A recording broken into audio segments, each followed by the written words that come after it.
For the repair of the Daihatsu speed switch, the following procedures were necessary: replacement of various electronic components and general cleanup of the unit. For testing, we add a 24-volt DC power supply, a variable voltage as input signal, and a testing circuit comprised of a rotating disc and a proximity sensor.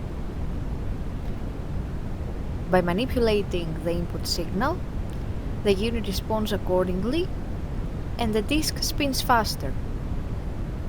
We can also see the RPM measurement on the unit's screen.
It is now clear that the speed switch is working successfully and is ready to be delivered to the customer.